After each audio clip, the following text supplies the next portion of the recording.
Times ಮೀಡಿಯಾಗೆ ಸ್ವಾಗತ. ನಾನು ವೈಷ್ಣವಿ. ಇಂದು ಸ್ವಾಮಿ ವಿವೇಕಾನಂದ ವಿದ್ಯಾಶಾಲಾ ಪ್ರೌಢಶಾಲೆಯಲ್ಲಿ ನಿಮಾನ್ಸ್ ಆಸ್ಪತ್ರೆಯ ತಂಡದಿಂದ ಮೆದುಳಿಗೆ ಸಂಬಂಧಪಟ್ಟ ವಿಷಯಗಳ ಬಗ್ಗೆ ತಜ್ಞರಿಂದ ಹಾಗೂ ನಮ್ಮ ಪೊಲೀಸ್ ನ್ಯೂಸ್ ಸಹಯೋಗದಲ್ಲಿ ಕಾರ್ಯಕ್ರಮ ಹಮ್ಮಿಕೊಳ್ಳಲಾಗಿತ್ತು. ಶಾಲಾ ಮಕ್ಕಳಿಗೆ ಮೆದುಳಿನ ಮಹತ್ವ ಹಾಗೂ ಮೆದುಳು ಯಾವ ರೀತಿಯಲ್ಲಿ ಕಾರ್ಯನಿರ್ವಹಿಸುತ್ತೆ ಎಂಬುದರ ಬಗ್ಗೆ ಸಂಪೂರ್ಣ ಮಾಹಿತಿ ಕೂಡ ನೀಡಿದ್ರು. ಮೆದುಳಿನ ಆರೋಗ್ಯ ಹಾಗೂ ನರವೈಜ್ಞಾನಿಕ ಅಸ್ವಸ್ಥತೆಗಳ ಬಗ್ಗೆ ಜಾಗೃತಿ ಮೂಡಿಸುವ ಉದ್ದೇಶದಿಂದ ಪ್ರತಿ ವರ್ಷ ಜುಲೈ 22ರಂದು ವಿಶ್ವ ಮೆದುಳು ದಿನವನ್ನು ಆಚರಿಸಲಾಗುತ್ತದೆ.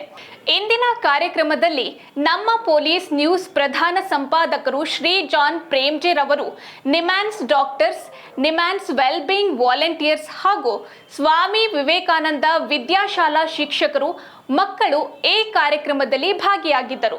ಈ ಕಾರ್ಯಕ್ರಮದ ತುಣುಕನ್ನ ನೋಡೋಣ ಬನ್ನಿ. ದೀಪವನ್ನು ಹಚ್ಚಿ ನಾವು ಕಾರ್ಯಕ್ರಮವನ್ನು ಆರಂಭಿಸಿದ್ದು, ಹಾಗೆ ಈ ಕಾರ್ಯಕ್ರಮವನ್ನು ಸಹ ಎಲ್ಲ ಗೌರವಾನ್ವಿತರು ದೀಪವನ್ನು ಹಚ್ಚುವುದರ ಮೂಲಕ ಕಾರ್ಯಕ್ರಮವನ್ನು ಪ್ರಾರಂಭಿಸಬೇಕಾಗಿದೆ. ಎಲ್ಲರೂ ದೀಪವನ್ನು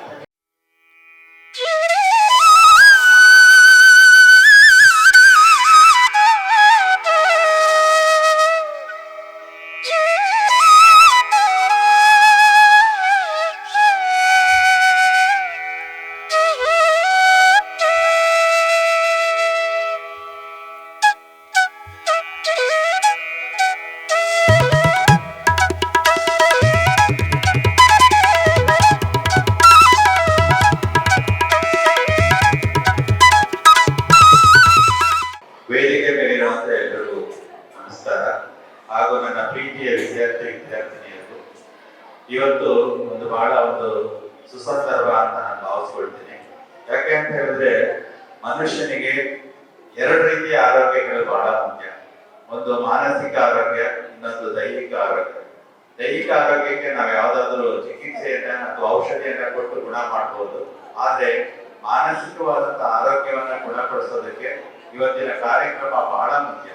ಮತ್ತೆ ಮಕ್ಕಳಿಗೆ, ವಿದ್ಯಾರ್ಥಿಗಳಿಗೆ ಈ ಕಾರ್ಯಕ್ರಮ ಯಾಕೆ ಮುಖ್ಯ ಅಂತ ಹೇಳ್ತೀನಿ ಅಂತ ಹೇಳಿದ್ರೆ, ಈಗೆಲ್ಲ ನಿಮ್ಗೆ ಪರೀಕ್ಷೆ ಸಮಯ, ಈಗ ಪರೀಕ್ಷೆಗಳು ಹತ್ರ ಆಗ್ತಾ ಇದೆ. ನಿಮ್ಗೆ ಎಲ್ಲಾ ಕಡೆಯಿಂದ ಒತ್ತಡ ಬರ್ತಾ ಇದೆ.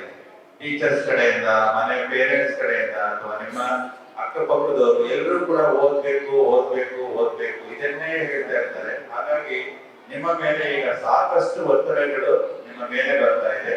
ಹಾಗಾಗಿ ಆ ಒತ್ತಡಗಳನ್ನ ನಾವು ಹೇಗೆ ನಿವಾರಣೆ ಮಾಡ್ಕೋಬೇಕು ಅನ್ನೋದ್ರ ಬಗ್ಗೆ ಇವತ್ತು ಈ ಒಂದು ಕಾರ್ಯಾಗಾರ ಅಥವಾ ಕಾರ್ಯಕ್ರಮವನ್ನ ನಾವು ಈ ಒಂದು ನಿಮಾನ್ಸ್ ಹಾಸ್ಪಿಟಲ್ ವತಿಯಿಂದ, ಮತ್ತೆ mental health by NIMHANS wellbeing volunteers ಮತ್ತೆ ಅಸೋಸಿಯೇಷನ್ ವಿತ್ ನಮ್ಮ ಪೊಲೀಸ್ ನ್ಯೂಸ್ ಅವ್ರ ಕಡೆಯಿಂದ ಈ ಒಂದು ಕಾರ್ಯಕ್ರಮವನ್ನು ನಮ್ಮ ಶಾಲೆಯನ್ನು ಹಮ್ಮಿಕೊಂಡಿರೋದು ಬಹಳ ಸಂತೋಷವಾದಂತಹ ಒಂದು ಸುಸಂದರ್ಭ.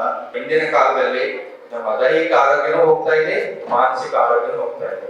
ಆ ಮಾನಸಿಕ ಆರೋಗ್ಯ ಹೋಗದ ಹಾಗೆ ನಮ್ಮನ್ನ ಮತ್ತು ನಮ್ಮ ಮಕ್ಕಳನ್ನ ನಾವು ಹೇಗೆ ನೋಡ್ಕೊಳ್ಬೇಕು ಅನ್ನೋದ್ರ ಬಗ್ಗೆ ಒಂದು ಸೆಷನ್.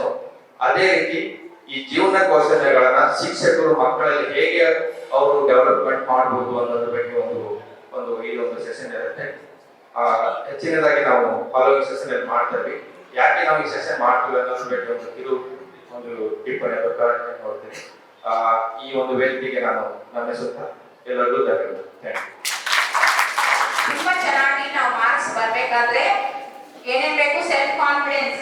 ನಾನು ಹೇಳಿದ್ದೀನಲ್ಲ, ಅದೆಲ್ಲ ಮೈಂಡ್ ಅಲ್ಲಿ ಇಟ್ಕೊಳ್ಳಿ. ಸೆಲ್ಫ್ ಕಾನ್ಫಿಡೆನ್ಸ್ ಇರಬೇಕು, ಸೆಲ್ಫ್ ರೆಸ್ಪೆಕ್ಟ್ ಇರಬೇಕು, ಕಮಿಟ್ಮೆಂಟ್ ಇರಬೇಕು. ನಾನು ಮಾಡೇ ಮಾಡ್ತೀನಿ ಅಂತ.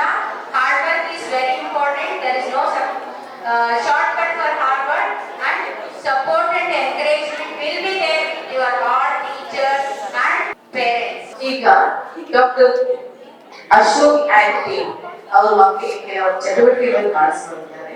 ಮಕ್ಕಳು ಅದನ್ನ ಗಮನವಿಟ್ಟು ಚಟುವಟಿಕೆ ಪಾಲ್ಗೊಂಡು ಅದನ್ನ ಚೆನ್ನಾಗಿ ಮಾಡಬೇಕಂತ ಮೂರು ವಿಷಯಗಳಿವೆ: ಐಕ್ಯೂ, ಎಸ್ಕ್ಯೂ, ಇಕ್ಯೂ ಅಂತ. ಐಕ್ಯೂ ಅಂದ್ರೆ ಯಾವುದು?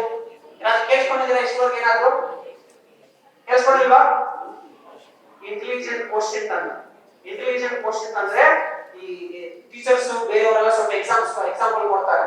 ಯಾವ್ದಪ್ಪ ಅಂದ್ರೆ ಫಸ್ಟ್ ಬೆಂಚ್ ಅಲ್ಲಿ ಕೂರೋ ಮಕ್ಕಳಿಗೆ ಜಾಸ್ತಿ ಓದೋದು, ಬರೆಯೋದು, ಅಸೈನ್ಮೆಂಟ್ ಮಾಡೋದು. ಯಾವಾಗ ಟೀಚರ್ ಕರೆದ್ರು ಸ್ಮಾರ್ಟ್ ಆಗಿರ್ತಾರೆ ನೋಡ್ರಿ ಓದೋ ವಿಚಾರದಲ್ಲಿ. ಅವ್ರನ್ನ ನಾವು ಏನಂತ ಹೇಳ್ತೀವಿ ಅಂದ್ರೆ ಬ್ರೈನ್ ರಿಲೇಟೆಡ್ ಫಂಕ್ಷನ್ಸ್ ನಾವು ಐಕ್ಯೂ ಅಂತ ಹೇಳ್ತೀವಿ. IQ ಅಂದ್ರೆ ಇಂಟೆಲಿಜೆಂಟ್ ಕ್ವಶನ್ ಅಂದ್ರೆ ಇವ್ರು ಬಹಳ ಟ್ಯಾಲೆಂಟೆಡ್ ಅಪ್ಪ ಅಂತ ಹೇಳ್ತೀವಿ ನೋಡ್ರಿ. ಅವ್ರು ಏನಂದ್ರೆ ಸಿಂಬಾಲಿಕಲಿ ಸುಮಾರು ಜನ ಹೇಳೋದು ಏನಪ್ಪಾ ಅಂದ್ರೆ ಫಸ್ಟ್ ಬೆಂಚ್ ಅಲ್ಲಿ ಕೂರುವವರನ್ನ ಮಾತ್ರ ನಾವು ಓದೋದ್ರಲ್ಲಿ ಬರೆಯೋದ್ರಲ್ಲಿ ಮಾರ್ಕ್ ತರೋದ್ರಲ್ಲಿ ಸುಮಾರು ಇರ್ತಾರೆ ಅಂತ. ಬಟ್ ನಮ್ಗೆ ಬೇಕಾಗಿರೋದು ಏನಂದ್ರೆ IQ ಇರಬೇಕು, SQ ಇರಬೇಕು, EQ ಇರಬೇಕು. ಬಟ್ ನಮ್ಮ ಸ್ಕೂಲ್ಸ್ ಕಾಲೇಜಸ್ ಏನ್ ನೋಡಿದ್ರು IQ ಹೆಂಗೆ ಬೆಳೆಸೋದು ಅಂತ ಮಾತ್ರ ನಾವು ಅದ್ರ ಮೇಲೆ ಫೋಕಸ್ ಮಾಡ್ತಾ ಇದ್ದೀವಿ. SQ ನ ಅಂದ್ರೆ ಸೋಶಿಯಲ್ ಕೋಶೆಂಟ್ ಅಂದ್ರೆ ಏನು? ಬೇರೆಯವರು ಬೇಜಾರಾಗಿದ್ರೆ ಹೇಗೆ ಅರ್ಥ ಮಾಡ್ಕೋಬೇಕು, ಬೇರೆಯವ್ರನ್ನ ಹೇಗೆ ರೆಸ್ಪೆಕ್ಟ್ ಕೊಡಬೇಕು, ಒಳಗೆ ಬರ್ಬೇಕಾದ್ರೆ ಮಿಸ್ಗೆ ಎಕ್ಸಾಂಪಲ್ ಅಂತದ್ದು ಸೋಶಿಯಲ್ ಕೋಶೆಂಟ್ ಅಲ್ಲಿ ಬರುತ್ತೆ. ಸೋಶಿಯಲ್ ಅಪ್ರೋಪ್ರಿಯೇಟ್ ಬಿಹೇವಿಯರ್ ಅಂತ. ಸಿಗ್ನಲ್ ಬಿದ್ದಿದ್ದಾಗ ರೆಡ್ ಬಂದಿದ್ದಾಗ ನಿಂತ್ಕೋಬೇಕು, ಗ್ರೀನ್ ಬಂದಾಗ ಹೋಗ್ಬೇಕು ಅಂತ ಬೇಸಿಕ್ಸ್ ಅಂತ ಬಂದು ಸೋಶಿಯಲ್ ಕೋಶೆಂಟ್ ಅಲ್ಲಿ ಬರುತ್ತೆ. ಅರ್ಥ ಆಗ್ತಿದೆಯಲ್ಲ? ಸೋಶಿಯಲ್ ಅಂದ್ರೆ ಸಮಾಜದಲ್ಲಿ ಹೆಂಗೆ ಇರಬೇಕು ಅಂತ. ಒಬ್ರು ತಿರೋದ್ರೆ ಅಲ್ಲಿ ಹೋಗಿ ಯಾವ ರೀತಿ ಎಮೋಷನ್ಸ್ ತೋರಿಸಬೇಕು ಅವ್ರಿಗೆ ಅಂತದ್ದು ಸೋಶಿಯಲ್ ಕೋಶೆಂಟ್ ಅಲ್ವಾ? ಮೂರನೇದು ಬಂದು ಯಾವುದು? IQ ಆಗಿದೆ, SQ ಆಗಿದೆ, ಇನ್ನೊಂದು ಯಾವ್ದಿದೆ? EQ ಅಂದ್ರೆ ಏನು? Emotional quotient. ಎಮೋಷನಲ್ ಕೋಶೆಂಟ್ ಅಂದ್ರೆ ಇವ್ನ ಅಲ್ಬೇಕಾದ್ರೆ ನೋಡ್ಬಿಟ್ಟು ಏನಕ್ಕೆ ಅಳ್ತಾ ಇದೆ ಅಂತ ಹೋಗಿ ಕೇಳುವಂತ ವಿಚಾರ. ಡಾಕ್ಟರ್ ಅರೂಪ್ ರಾವ್ ಮತ್ತೆ ಡಾಕ್ಟರ್ ಸಂಜಯ್ ಮೇಡಮ್ ಅವರು ಒಂದು ಸೆಷನ್ ಕಂಡಕ್ಟ್ ಮಾಡ್ತಾರೆ. ಸ್ಟ್ರೆಸ್ ಆದಾಗ ನಾನು ಸ್ಟ್ರೆಸ್ ಮ್ಯಾನೇಜ್ಮೆಂಟ್ಗೆ ಒಂದು ಗ್ರೌಂಡಿಂಗ್ ಟೆಕ್ನಿಕ್ ಅಂತ ಹೇಳ್ಕೊಡ್ತೀನಿ. ನೀವು ಇದು ಬರೀ ಎಕ್ಸಾಮ್ ಟೈಮಲ್ಲಿ ಅಲ್ಲ, ನಿಮಗೆ ತುಂಬಾ ಬೇಜಾರಾಗಿದ್ದಾಗ, ತುಂಬಾ ಸ್ಟ್ರೆಸ್ ಆಗಿದ್ದಾಗ, ತುಂಬಾ ಒತ್ತಡ ಆಯ್ತಾಗ, ತುಂಬಾ ಟೆನ್ಷನ್ ಆಗಿದ್ದಾಗ ಇದನ್ನ ನೀವು ಫಾಲೋ ಮಾಡ್ತೀವಿ. ಫಸ್ಟ್ ಒನ್ ನಮ್ಮ ಸೆನ್ಸ್ ಆರ್ಗನ್ಸ್ ಯಾವ್ದು? Years,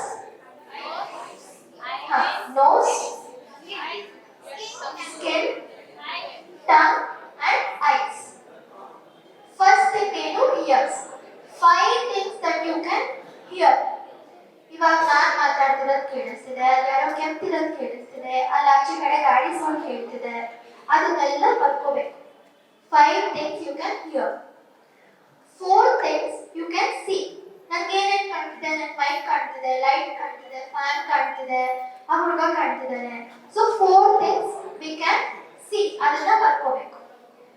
3 things we can touch. ಏನೇನು ಮುಟ್ಬೋದು ನಾವು? ನಾನು ಮೈಕ್ ಮುಟ್ಬೋದು, ಮೊಬೈಲ್ ಮುಟ್ಬೋದು, ನನ್ನ ಹುಡುಗಿ ಮುಟ್ಬೋದು. So 3 things we can touch. ಅದನ್ನ ಬರ್ಕೋಬೇಕು. ಆಮೇಲೆ 2 things we can smell. 2 things we can smell. Maybe ಅಲ್ಲಿ ಏನಾದ್ರು ಫ್ಲವರ್ ಇದ್ರೆ ಫ್ಲವರ್ನ ಸ್ಮೆಲ್ ಮಾಡೋದು, ಅಥವಾ ಏನಾದ್ರು ಫುಡ್ ಐಟಮ್ ಇದ್ರೆ ಫುಡ್ ಐಟಮ್ನ ಸ್ಮೆಲ್ ಮಾಡೋದು. ಏನನ್ನ ನಾವು ಸ್ಮೆಲ್ ಮಾಡಬೇಕು ಬರಬೇಕು. ಲಾಸ್ಟ್ ಒನ್ ಬಂದ್ಬಿಟ್ಟು one thing we want to taste. So one thing ನಮ್ಗೆ ಏನ್ ತಿನ್ಬೇಕು ಅನ್ನಿಸ್ತಿದೆ ಅಂತ ಬರ್ಕೋಬೇಕು. ಇದು ಏನ್ ಮಾಡತ್ತೆ ಅಂದ್ರೆ ನಿಮ್ ಆಲೋಚನೆಗಳು ಎಲ್ಲೆಲ್ಲೋ ಹೋಗ್ತಿರತ್ತಲ್ಲ, ಇದೆಲ್ಲ ಒಂದ್ ಕಡೆ ತರುತ್ತೆ. ಸೊ ನೀವು ಇದನ್ನ ಮಾಡ್ತಿದ್ದಾಗ ಯು ವಿಲ್ ಬಿ ಗ್ರೌಂಡೆಡ್. ಅಂದ್ರೆ ನಿಮ್ಮ ಥಾಟ್ ಪ್ರೋಸೆಸ್, ನೆಗೆಟಿವ್ ಥಿಂಕಿಂಗ್ ಆಗಲಿ ಅಥವಾ ಸ್ಟ್ರೆಸ್ ಆಗಲಿ ಎಲ್ಲ ಸ್ವಲ್ಪ ಕಂಟ್ರೋಲ್ ಬರುತ್ತೆ. ಎಡಿಕ್ಷನ್ ಬಗ್ಗೆ ಕೇಳಿರಾ? ಎಡಿಕ್ಷನ್ ಅಂದ್ರೆ ಏನು? ಏನ್ ಎಡಿಕ್ಷನ್ ಅಂತ ಯಾರು ಹೇಳ್ಬೋದಾ? ಎಡಿಕ್ಷನ್ ಅಂದ್ರೆ ಇಟ್ಸ್ ಅ ಕಂಡೀಷನ್ ವೇರ್ ನಮ್ಗೆ ಗೊತ್ತಿದೆ ಅದರಿಂದ ನಮ್ಗೆ ಸ್ವಲ್ಪ ಬೆನಿಫಿಟ್ ಸಿಗುತ್ತೆ, ಆದ್ರೆ ಅದು ಕೆಟ್ಟದ್ದು. ಆದ್ರೂ ನಾವು ಅದು ಮಾಡ್ತಾ ಹೋಗ್ತಾ ಇದ್ದು ಅದು ಹ್ಯಾಬಿಟ್ ಆಗುತ್ತೆ.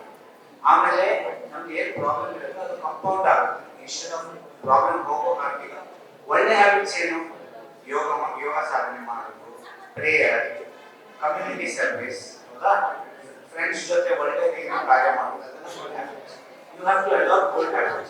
Even going ahead in the future, you have to adopt good habits. What are all the bad habits? Smoking bad, drinking bad. ಹೌದಾ? ಯಾರು ಸ್ಮೋಕ್ ಮಾಡ್ತಾರೆ ಇಲ್ಲಿ? ಮಾಡಬಾರ್ದು. ಡ್ರಿಂಕಿಂಗ್ ಮಾಡಬಾರ್ದು.